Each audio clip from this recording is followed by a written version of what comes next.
नमस्कार स्टूडेंट्स, मैं नीरज अग्निहोत्री एक बार फिर आपके सामने वैदिक गणित की जो मेथड हमारी ऊर्ध्व तिर्यक विधि चल रही है उसका लास्ट पार्ट लेके तो चलिए शुरू करते हैं। जय हिंद, वंदे मातरम। लास्ट क्लासेस में आपको मालूम है हमने 2 डिजिट्स, 3 डिजिट्स एंड 4 डिजिट्स तक का मल्टीप्लाई करना जो है वो ऊर्ध्व तिर्यक विधि से सीख लिया था। अब बात ये आती है कि मान लीजिए भाई कहीं फर्स्ट जो हमारा नंबर है उसमें 4 डिजिट्स हैं या 5 डिजिट्स हैं और सेकंड जो हमारा नंबर है उसमें कम है या हो सकता है कि फर्स्ट में कम डिजिट्स हों। तो ऐसे क्वेश्चंस को कैसे सॉल्व करना है तो देख लेते हैं हम। मैंने पहले ही आपसे कहा था कि ये जो मेथड है ये किसी भी मल्टीप्लाई में आप अप्लाई कर सकते हैं, या कहना चाहिए mother of all multiplication methods हम इसे कह सकते हैं। ठीक है, तो चलिए शुरू करते हैं। पहले क्वेश्चन की बात कर लेते हैं हम। मान लीजिए आपको एक छोटे क्वेश्चन से स्टार्ट करते हैं। मान लीजिए आपको एक क्वेश्चन दिया हुआ है 347 इंटू 67। अब यहाँ पर आप देख रहे हैं जो फर्स्ट नंबर है उसमें 3 डिजिट्स हैं और जो सेकंड नंबर है उसमें 2 डिजिट्स हैं। अब इसको कैसे सॉल्व करें? नंबर है 67 और यहाँ पर है 347। ठीक है, ऐसे जो केसेस हैं वो अभी हमने पार्ट 1, पार्ट 2 और पार्ट 3 में नहीं देखे थे ऊर्ध्व तिर्यक मेथड के। तो चलें देख लेते हैं इसे कैसे हम सॉल्व करें। देखिए मैंने नंबर लिखा, हमारा जो तरीका है लिखने का इंटू 67। अब भाई 67 है, इसको 3 डिजिट्स का बनाने के लिए हम क्या कर सकते हैं, आगे 0 ऐड कर दिया हमने, 0 लगा दिया आगे, तो ये 3 डिजिट्स का नंबर बन गया। पीछे लगा नहीं सकते, बीच में लगा नहीं सकते, नहीं तो वो जो 67 है वो या तो 670 बन जाएगा या 607 बन जाएगा, है ना। तो हमने आगे लगा दिया 0। अब ये दोनों ही 3 डिजिट्स के नंबर हैं, अब हम इजीली मल्टीप्लाई इन्हें कर सकते हैं। तो स्टेप्स आपको मालूम है, मैंने बहुत अच्छे से स्टेप्स को एक्सप्लेन किया है। चलिए मल्टीप्लाई कर लेते हैं। देखिए फर्स्ट डिजिट क्या होगा, 7 7 49, that means 9 and carry is 4। Second step क्या होगा, 4 into 7 plus 6 into 7, that means 4 7 28 plus 6 7 42 and 28 plus 42 हुआ 70। ओके, 70 प्लस 4 74, 74 के लिए 4 लिखा हमने और 7 हो गई कैरी। थर्ड स्टेप 3 डिजिट्स का step, 3 into 7 plus 0 into 7 plus 4 into 6। ठीक है, मल्टीप्लाई कर लेते हैं। 3 7 21, ये तो 0 हो गया। 3 7 21, 4 6 24, 21 plus 24 45 and 45 plus 7 52, carry is 5। Fourth step में आ जाते हैं हम। फोर्थ स्टेप रिवर्स गियर मार देना है हमें। अब 3 डिजिट्स के बाद अब हम सीधे 2 डिजिट्स पर आ जाते हैं। उसके लिए हमें ये वाला जो पेयर है उसे स्किप करना होगा। तो यहाँ देखें फोर्थ स्टेप में 3 इंटू 6 प्लस 4 इंटू 0, 3 6 18 और यहाँ पर 0 है तो यानी 18 ही रहने वाला है। 18 plus 5 23, carry is 2। Last step 3 into 0, ये पेयर भी अब जो है स्किप हो जाएगा, छोड़ देंगे हम। तो बचा 3 इंटू 0 एंड 3 0 0, तो कैरी जो है लिखी हुई है केवल वही हम लिख देंगे, यानी यहाँ पर मैंने 2 लिख दिया, मतलब हमारा आंसर क्या है 2 3 2 4 9। अब क्या ये आंसर सही है? तो भाई चेक कर लेते हैं। चेक करने के लिए आपको मालूम है क्या करना है हमें। फर्स्ट डिजिट, फर्स्ट नंबर जो है 3 plus 4 7, 7 plus 7 14 and 14 that means 1 plus 4 5। Second 6 plus 7 13 and 1 plus 3 is equals to 4। और इनका हम कर लेंगे मल्टीप्लाई, क्योंकि इनका मल्टीप्लाई ही हो रहा है।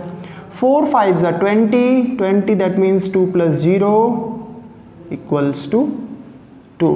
अब क्या आंसर में भी 2 आ रहा है, तो देखिए 9 लिखा हुआ है और 9 ब्रह्मांक है, यानी हम उसे छोड़ दें। फिर बचा क्या, 4 + 2 6, 6 + 3 9, फिर से 9 आ गया और 9 क्या ब्रह्मांक है, फिर से छोड़ दिया हमने उसे।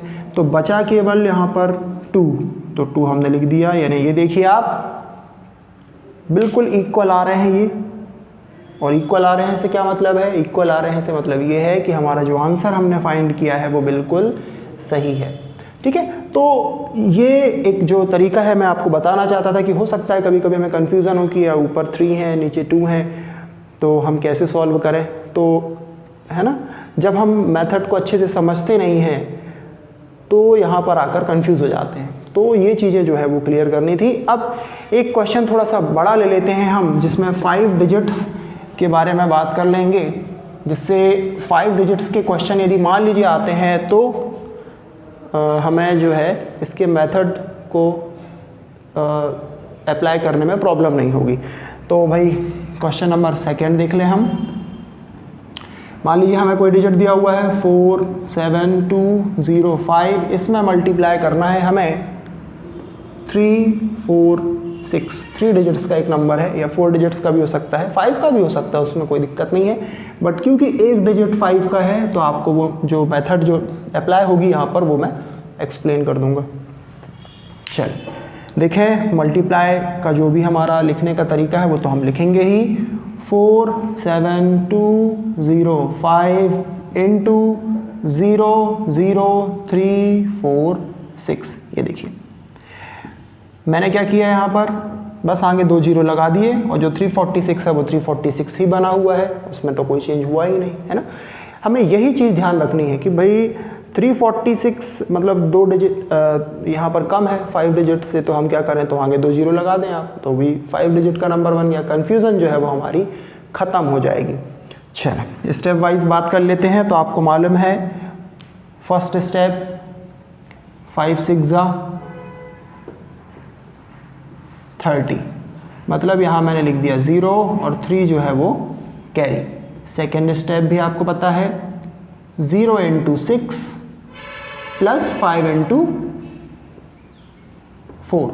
तो देखिए 0 6 0, 5 4 20, तो यहाँ आया, हमने कैरी और ऐड कर दी, तो 20 + 3 23, कैरी आ गया 2।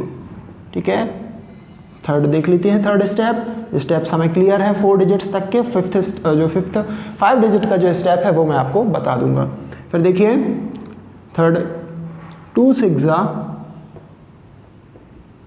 5 3 एंड 0 × 4। ऐड कर लें आप, 6 2 12, 5 3 15, 12 + 15 27, और ये 0 4 0 होगा। 27 + 2 29, अगेन कैरी 2। फोर्थ स्टेप भी आप लोगों को मैं बता चुका हूँ, 4 डिजिट्स का है। 7 × 6, 5 × 0, 0 × 3,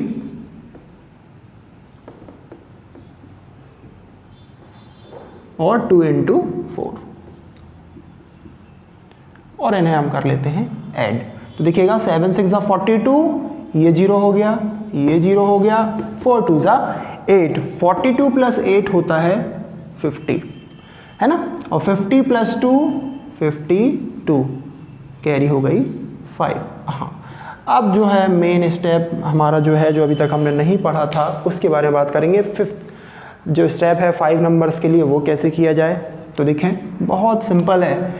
4 नंबर वाला जो स्टेप है वो हमें ध्यान रखना है। 4 नंबर वाला स्टेप क्या था, तिर्यक के 2 स्टेप को हमने ऐड किया था। आपको ध्यान होगा, पिछला वीडियो आप देख सकते हैं। ये 4 डिजिट्स के लिए था स्टेप। अब देखिए 4 डिजिट्स के लिए जब हम स्टेप यूज़ करते हैं तो ये नंबर यूज़ हो जाता है, ये नंबर और ये नंबर यूज़ हो जाता है, ये नंबर और ये नंबर यूज़ हो जाता है, ये और ये यूज़ हो जाता है, बचता है ये लास्ट पेयर। यानी कि एक ही स्टेप बचा हुआ एक्स्ट्रा, वो है ऊर्ध्व वाला। तो बीच के लिए जो बीच में जो डिजिट्स हैं उनका हम मल्टीप्लाई कर लेंगे तो हमारा जो है वो स्टेप क्लियर हो जाएगा। तिर्यक प्लस ऊर्ध्व, ठीक है। फोर्थ स्टेप क्या है, ऊर्ध्व प्लस ऊर्ध्व, सॉरी तिर्यक प्लस तिर्यक, है ना। तो लास्ट एक और ऐड हो जाता है इसमें ऊर्ध्व वाला, जो कि बिल्कुल मिडिल मोस्ट जो डिजिट्स बचे हुए हैं उनके लिए होगा। तो चलें भाई देख लेते हैं। 4 × 6 प्लस 5 × 0 प्लस 0 × 0, मैं नीचे लिख दे रहा हूँ, 7 × 4 प्लस 2 × 3। तो बचा क्या भाई, 4 × 6 = 24, 5 × 0 = 0, 0, 7 × 4 = 28। अब देखिए 24 + 28, 24 + 28, 52, 3 × 3 = 6, 52 + 6 58, है ना। 24 28 कितना हुआ, 52 and 6 58, ये लिख दिया मैंने 58 आया है जो फिफ्थ स्टेप है उसका आंसर। तो 58 + 5 हो गया 63, और कैरी जो बची वो है 6, तो वो मैंने लिख दी। अब हम आते हैं अपने 6th स्टेप में। 6th स्टेप यानी कि हमारा रिवर्स गियर लगना अब स्टार्ट हो चुका है। मतलब 4 4, अब यहाँ पर 4 डिजिट्स लेंगे, फिर उसके बाद 3, फिर 2, फिर 1, मतलब रिवर्स गियर हमने डाल दिया है। अब 4th स्टेप आपको मालूम है, ये वाला पेयर हमें जो है छोड़ देना है। तो 4th स्टेप में क्या होगा फिर, 4 4 ज़ा प्लस 0 0 ज़ा प्लस 7 3 ज़ा प्लस 2 0 ज़ा।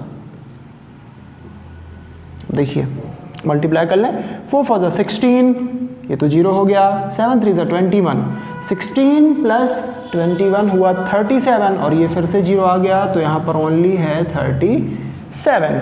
अब 37 + 6 43, कैरी आ गई 4। यहाँ पर मैं 7th स्टेप लिख देता हूँ। 7th स्टेप में 4 डिजिट के लिए हमने किया 6 में, तो 7th में 3 के लिए करेंगे, मतलब ये 2 छोड़ देंगे हम और ये डिजिट से ले लेंगे। तो अब देखिए यहाँ पे 4 × 3 प्लस 2 × 0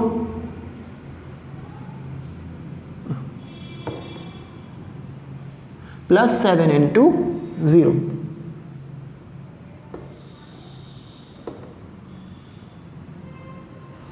देखिए 4 3 ज़ा 12, यहाँ 0 यहाँ 0, यानी कि ओनली 12, एंड 12 + 4 16, कैरी इज 1।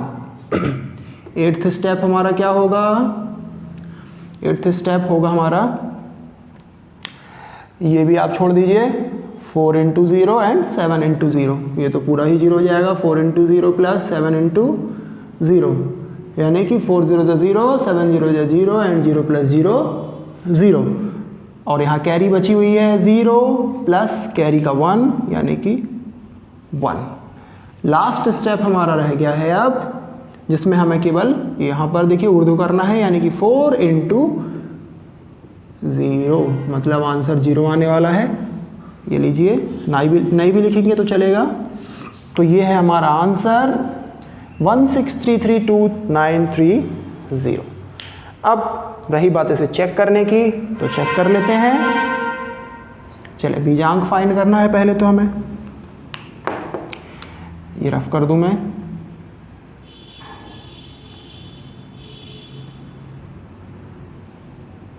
देखिए 7 + 2 9, यानी ब्रह्मांक हो गया, छोड़ दीजिए। 4 + 5 फिर से 9, तो वो तो हमें लिखना ही पड़ेगा क्योंकि 9 तो बचा ही हुआ है, 9 तो लिखना ही पड़ेगा हमें, ठीक है। चले अब यहाँ पर देख लेते हैं, 3 + 6 9 ब्रह्मांक है, 9 के अलावा एक और डिजिट है, इसलिए 9 हम छोड़ सकते हैं। ओनली 4 बचा है, तो भाई मैंने 4 ले लिया, और क्योंकि इनका मल्टीप्लाई करना है तो 9 4 ज़ा 36, 36 मतलब 3 + 6 अगेन 9। एक बात ध्यान रखिए, जब भी आप किसी भी डिजिट सिंगल डिजिट का 9 से मल्टीप्लाई करते हैं तो मल्टीप्लाई करने के बाद जो भी नंबर आता है उसका बीजांक हमेशा 9 ही होगा। इस चीज़ का आप ध्यान रखिएगा, ठीक। चलिए, अब हमारा आंसर, भाई जो आंसर के लिए बीजांक है वो भी 9 आना चाहिए, तभी तो सही होगा। देख लेते हैं, देखिए यहाँ पे 9, उसको तो हम छोड़ देंगे, ब्रह्मांक है वो। मैं रेड पेन का यूज़ कर लेता हूँ, इसको मैंने छोड़ दिया क्योंकि 9 है। फिर यहाँ देखिए 6 + 3 9, इन दोनों को भी मैंने छोड़ दिया क्योंकि ब्रह्मांक बना रहे हैं। फिर देखिए आप, बचा क्या, 3 + 2 5 + 3 8 + 1 9, फिर से 9 आ गया। और यहाँ मैं यदि 9 लिख देता हूँ तो ये देखिए ये मैच कर रहा है 9 से 9, मतलब क्या है, हमारा आंसर बिल्कुल सही है। तो इस तरीके से ये मेथड वर्क करती है कि यदि कहीं पर आपको कोई कन्फ्यूज़न है कम या ज़्यादा डिजिट्स को लेकर तो उसे कैसे हम सॉल्व कर सकते हैं। ये थी ऊर्ध्वतिर्यक विधि जिसके थ्रू हम किसी भी नंबर का गुणा आसानी से कर सकते हैं। अब इसके अलावा मैंने अभी तक आपको addition, subtraction, addition and subtraction दोनों, फिर उसके बाद अभी मल्टीप्लाई की कुछ मेथड्स मैंने आपको जो है बताई हैं। अगले वीडियोज़ में मैं आपको स्क्वायर फाइंड करने के कुछ मेथड्स बताऊंगा। फिर उसके बाद हम डिवाइड है, क्यूब फाइंड करना है, और एल्जेब्रिक सम्स को कैसे हम सॉल्व कर सकते हैं, ऐड करना, मल्टीप्लाई करना, जो भी चीज़ें हैं उनके बारे में बात करेंगे। तो फिलहाल आज के लिए इतना ही, मिलते हैं नेक्स्ट वीडियो में। घर पे रहिए, स्वस्थ रहिए। जय हिंद, वंदे मातरम, धन्यवाद।